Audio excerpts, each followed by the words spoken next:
And on set now, I'm joined by alumni. They are all from Kenya High School, and tomorrow I'm sure you'll be having an event. Today, later in the day? Now. After this. Immediately you live here? Yes. Okay, thank you so much. Good morning. But allow me to introduce my guests. To my immediate right is, first of all, there is Betty Adera. She is health specialist. We have Christine Rose Adero. She is the chair of the Kenya High School Alumni Society. And Lois Nyamu Steinbeck. She is political scientist and lecturer to one of our universities. And we have Joyce Gatambia. She is the executive officer Aga Khan Foundation. Ladies, all ladies, good morning. Good morning. And thank you for coming. Of course, in any given situation, giving back to where you did study or to the larger scale, to the society, is an important exercise. It gives light to those who are there where you were before. So how important is it? Why did you consider it so important for you to come together? I'm sure you're from different, special studies or backgrounds. We have a lecturer, we have health specialists, we have political scientists, and we here have also leader of Foundation Aga Khan, which is one of the biggest health institutions in Eastern Central Africa. So what idea brought you together, and how important is it going forward that you give back to your school and also the society at large? Betty, I'll start with you. Thank you, Ayub, and first of all, a happy Madaraka Day to all our fellow Kenyans. See, today is an important day for us as women now in various fields of career, going back to the school that made us who we are today, and walk with the girls who are walking the shoes, the paths that we passed ourselves, to help them look through some of the things they need to look through, and right now, more importantly, as they think about their future careers, to be us when their time comes. So what takes us back is we recognize the fact that young people, and especially young girls, all over the country today, need a package of service to make them functional in their adult lives to come.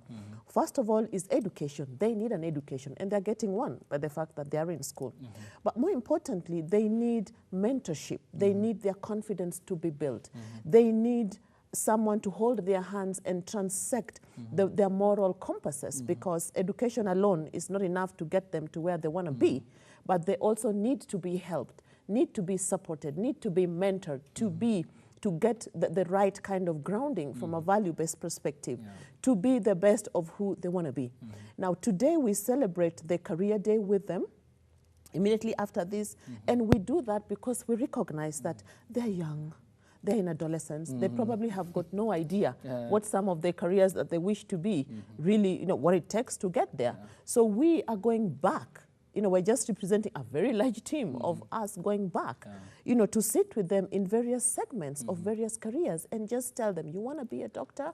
This is what it takes to get there. You want to be a businessman person? You want to be in political science? You want to be in public health, in whatever space? This is what it's going to take you, to get there. And we are going to speak about the journeys that we have had. So we think that even today, that is Madaraka Day, what a better way of celebrating that day, coming together to go back to our own roots. To talk back to them so that you give them that high moral ground for them to upskill themselves. Joyce, I'll come to you. The most important aspect of alumni is coming together, despite having different ways at the university or probably after graduating from high school, is that it's conducted out of office.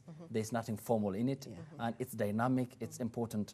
So how do you consider it so significant in the sense that it's going to uplift the lives of these young girls, speaking to them about the hereafter after high school, how life is after high school in terms of ensuring they take the good career path and ending up in good universities and being better members of the society?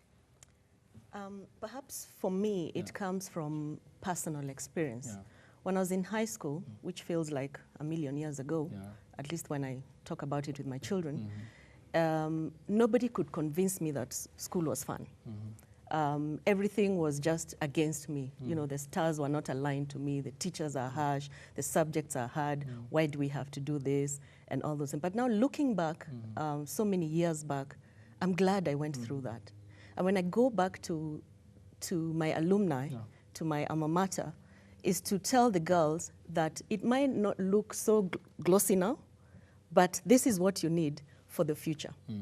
And during our days, it was the hard careers, if I can call them that.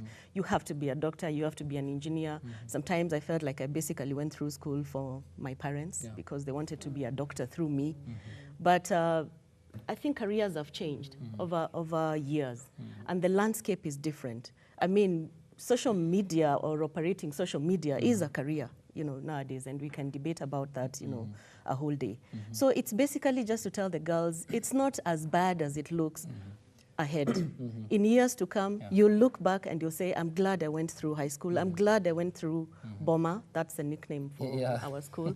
I'm still not sure where it came from.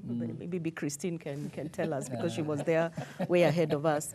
But to appreciate what they have to go through now, because this is the future being built now. And you don't feel the impact of it until 5, 10, you know, 20 years later, or as long as we've been out of school. Lois, I'll come to you. There's the general sense of, you know, students, both of the gender, the different gender, male and female, but your emphasis is on Kenya High School, of course.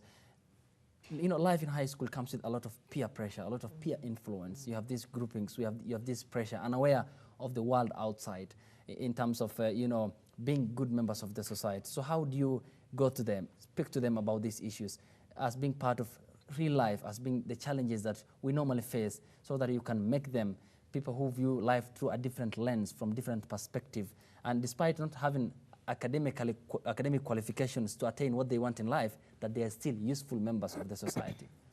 Well, let me start by saying someone like Betty has been doing a lot of that kind of work, sensitizing the girls on peer pressure. We also had peer pressure when we were in school. But today, because of the digital revolution, it's worse, it's harder for the girls, it's harder even for the boys, it's not just the girls.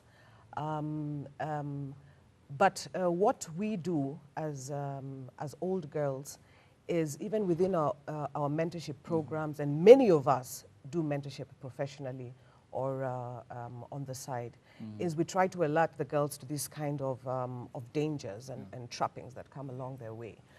For me, the most important thing on this day is that we try to guide the girls to choose careers which are going to be marketable in the future. Not to choose careers that are not going to keep them in a job for 20 or 30 years. To be able to choose things that will adapt to the different markets that are coming up now. There will be some jobs that will not be in existence in 20 years. What do you do about that? Some people say doctors will not even be existing in 20 years. Who knows? That's one point. The second point is we want to attract the girls to other kinds of jobs. Not the typical, as Joyce said, you know, many of our parents wanted us to be doctors through them, or engineers, or lawyers, or something like that, is to show them that there are other career paths that they can choose. If you're passionate about sculpturing, about handiwork, why not go into that? If you're passionate about the spoken word, if you're passionate about poetry, if you're passionate about drama, if you're passionate about hairstyling and design, why not? These are options that we want to give them today. We have 17 different professional clusters on our program today, with different professionals in each of those fields, up to 15 professionals in each of these professional clusters. We have not only gotten them from the Kenya High School alumni, but also from other schools who are helping us. We have some people formerly from Nairobi School, from Alliance Girls High School. We have quite a number of other people, even those who just want to give, who are philanthropic in their lifestyle. Very important is also that this year, the class of 1991, we three are from the class of 1991. I think we were in Form 1 when you were leaving. When you were in Form 6, I think. Yes, that's right. But this year, we organized it last year, but this year we're fortunate enough to have the Kenya High School Alumni Society, who were able to plug in and bring in so much more from their own networks to help us. And so this year is even bigger than what we had last year. So I'm very grateful to the Secretary of the Society, Hope Wandera, and also to Ms. Christine Odera for being with us and for bringing us this far. We are so, so happy. Thank you very much.